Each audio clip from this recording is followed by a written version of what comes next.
Yan mga kaprops, nandito tayo ngayon sa harap ng rest house. Ayan. Ganda ng view dito.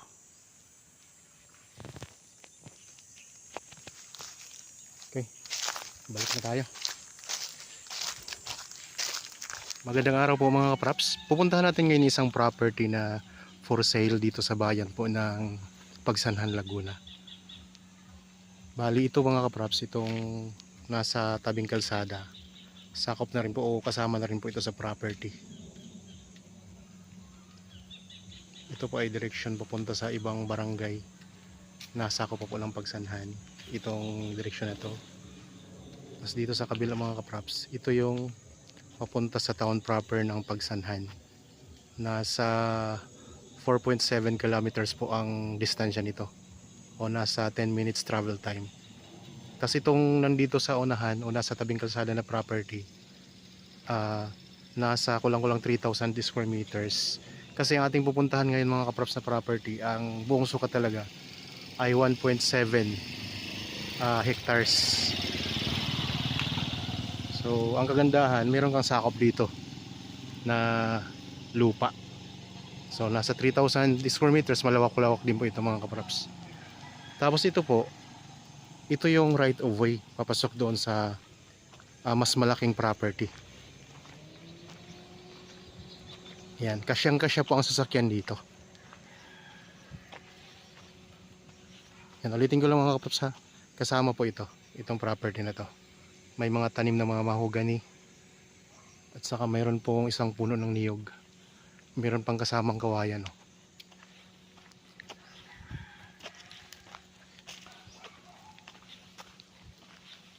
Okay, tingnan natin ha. Itong dadaanan natin, right of way na po ito.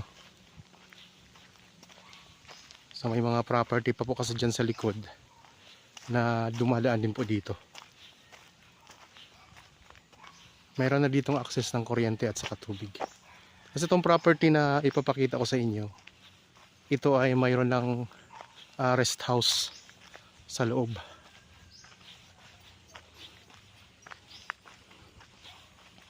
Yan, tingnan natin kung ilang minutong lakad ang ating makukonsume papunta doon sa mas malaking property.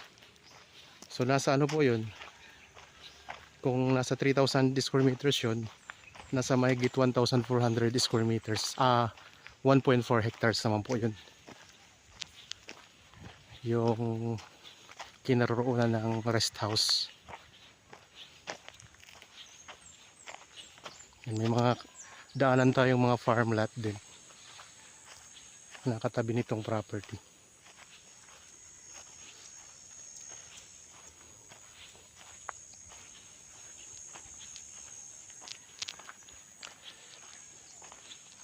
Ayan ang linya ng kuryente. Oh. May nilagay silang poste na bakal.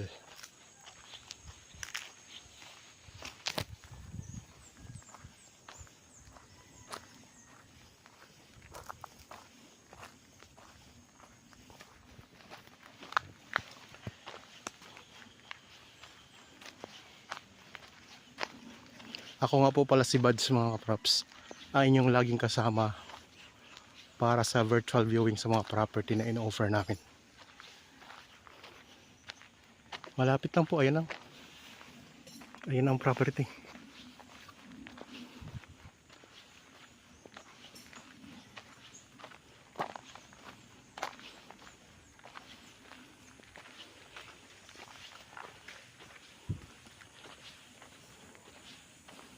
Kita na natin dito ang rest house mga kaprops.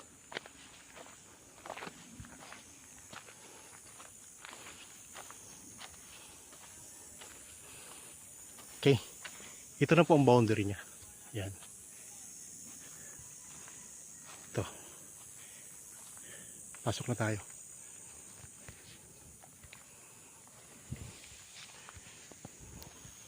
Nandito na tayo ngayon sa loob mga kaprops. Okay, tingnan natin yung mga tanim dito. Ang ganda oh.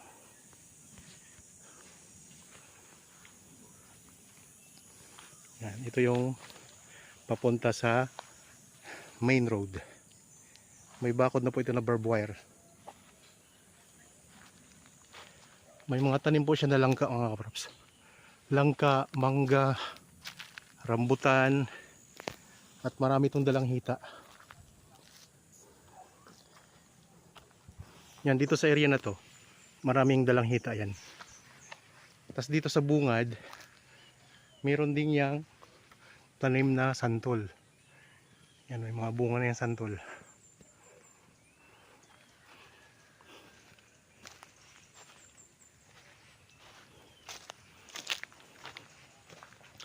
Merong maliit na sapa mga kaprops sa gilid. Ayun. Tapos nandyan din po yung puno ng mangga.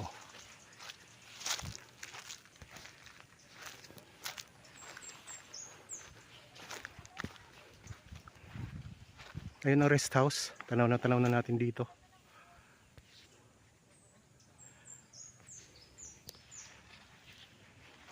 Habang kayo po ay nagpapahinga at nagre-relax dyan sa inyong kanya-kanyang pamamahay, samahan nyo po ako sa pag-iikot dito sa property.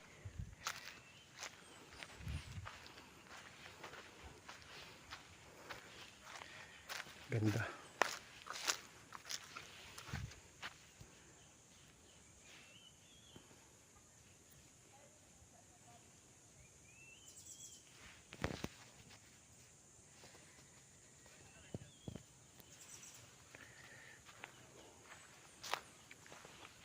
Ito yung sapa mga props na sa ngayon po wala pang tubig yung sapa. Tagtuyot kasi ngayon, tag-init. Yan. Pero yan po yung daanan ng tubig. Yan pa ganito mga props. May mga tanim kayo na kawayan dito sa gilid.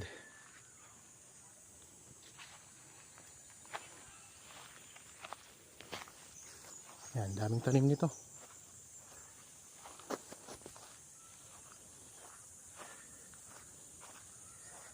Ang buong sukat ay 1.7 hectares kasama po yung nasa gilid ng kalsada na nasa 3,000 square meters mga kaprops.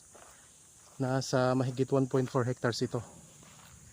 Itong pinaroroonan natin ngayon.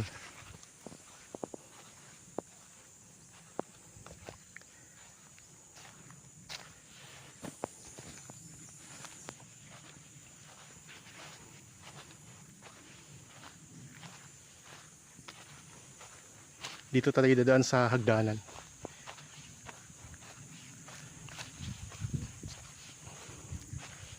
May ginawa silang hagdanan dito na semento. Pero hindi pa siya tapos mga kaprops. Yan, daming dalang hita. May mga bayabas din.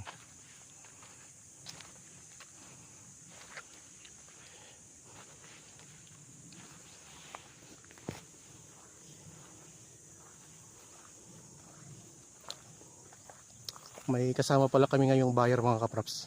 Yan po sila. Nasa rest house na po sila. Daming hinog na bayabas ha.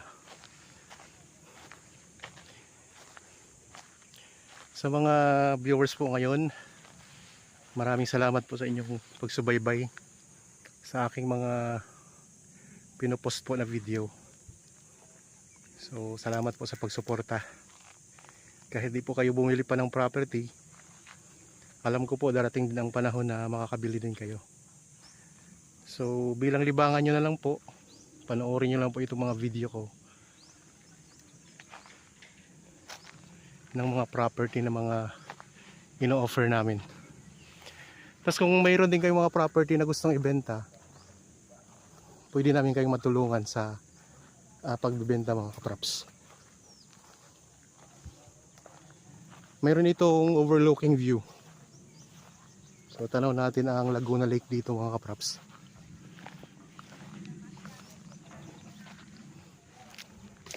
Yan, marami ditong mga dalang hita sa gilid. Saka mga rambutan.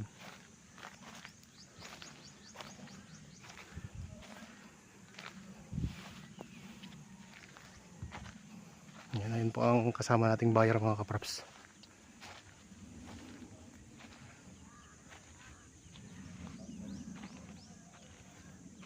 Yan, ayun po mga kaprops ang overlooking. So akit pa tayo dun sa taas para mas lalo nating matanaw.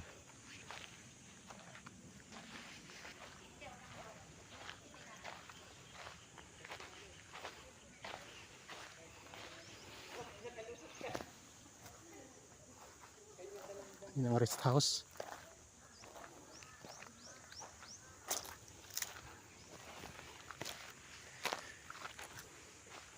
Dito tayo sa may mataas na area.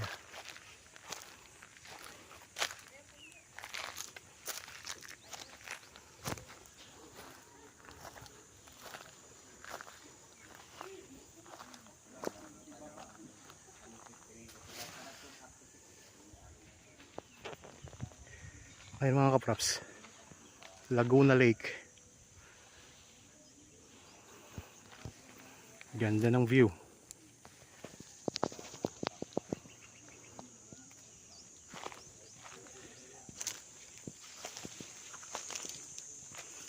Dito sa may likod ng rest house, ang daming mga dalanghita.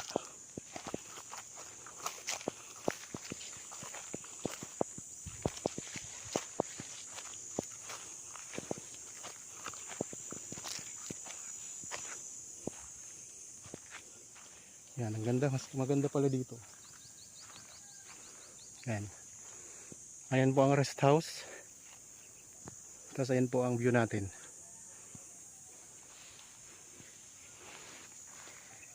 Ikot ko lang ang camera. Tanaw din natin ang mga barangay dito.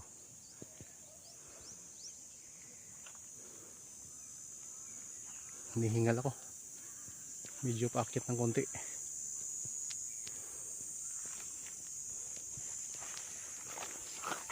Ito yung pinaka boundary mga kaprops. Yan, may bakod na rin yan na barbed wire eh. Ayan o.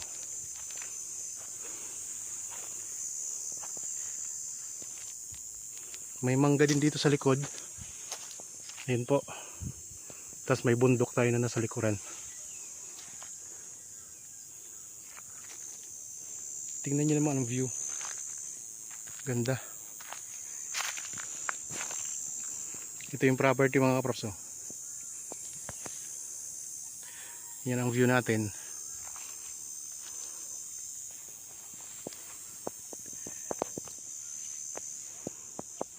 Ang presyo nito ay nandyan po sa description box at sa title nitong video.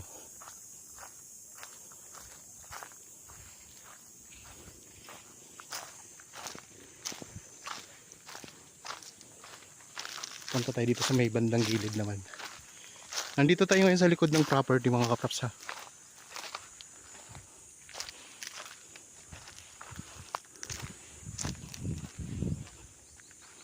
Yan, nasa likod din tayo ng bahay ng rest house. Palibot yan, maraming dalanghita.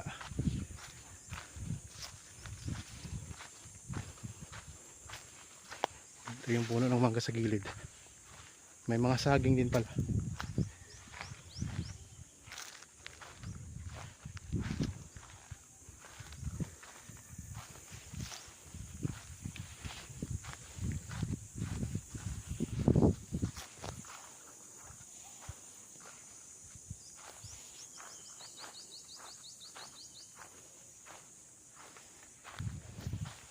May linya na ng tubig.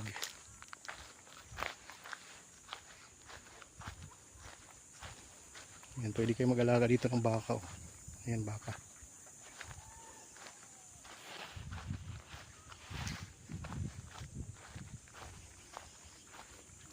Yan, dito may daanan ng tubig sa gilid.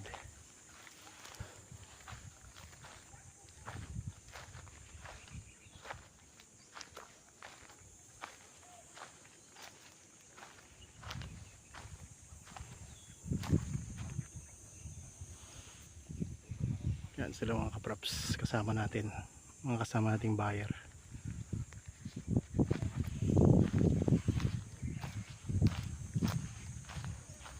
Yan, galing tayo doon kanina, yung pinasukan natin.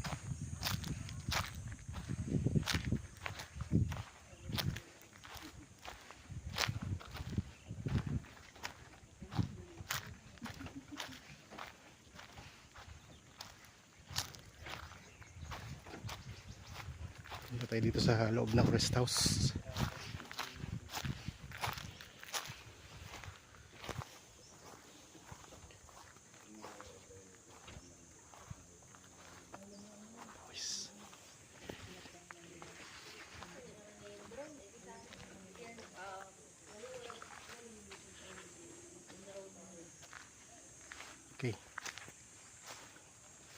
Ito na yung rest house.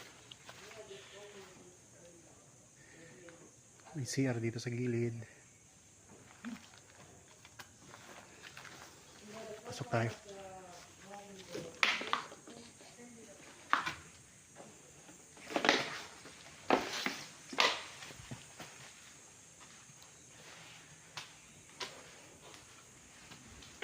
Ang sahig ay kahoy.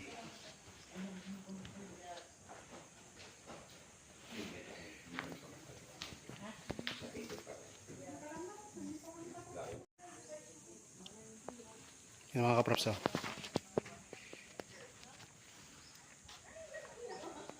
Dito na tayo sa rest house. Di lang tayo makapasok dyan mga kaprops. Wala tayong susi. Di nadala ng caretaker mga kaprops. Yan, open area siya. Yan, may kwarto lang dito. Tapos open area po ito.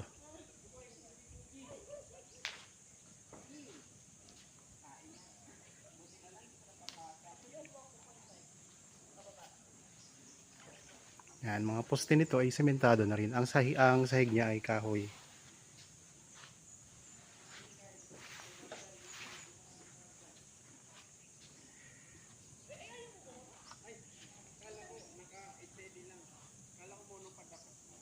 Ito yung linya ng kuryente mga kaprops.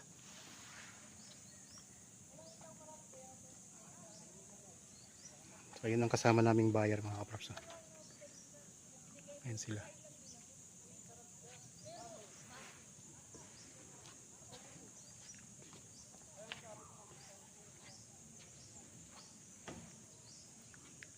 Okay, bababa na po tayo. Tingnan na natin muna itong may gilid. Sa bandang gilid naman tayo.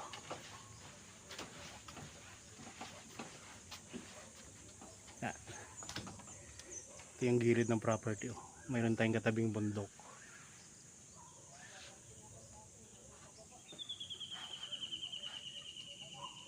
Ang mga tanim dito mga kaprops ay mangga, santol, mga dalanghita, mayroong mga kawayan, mayroong langka, tapos may mga bayabas. Okay, bababa na tayo.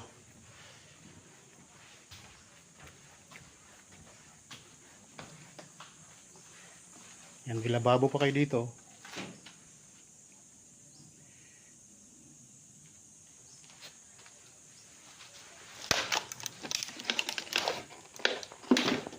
Yan, ito yung hagdan po mga kaprops.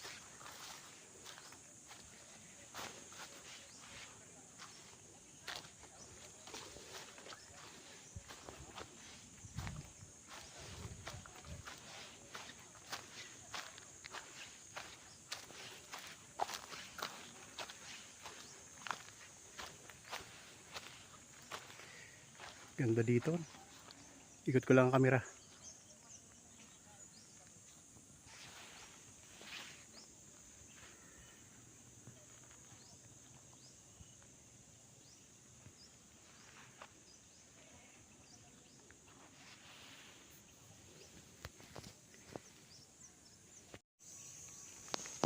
Yan mga kaprops, nandito tayo ngayon sa harap ng rest house. Ayan.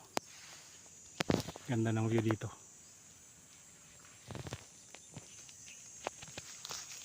Okay, balik na tayo. So naikot na po natin ang property. Sana po ay nagustuhan ninyo. Para po sa mga bago pa lang sa aking channel at napadaan lang dito sa aking channel, huwag niyo pong kalimutang mag-subscribe at pindutin na rin po ang notification bell para maging updated kayo sa mga bagong property na i-offer namin.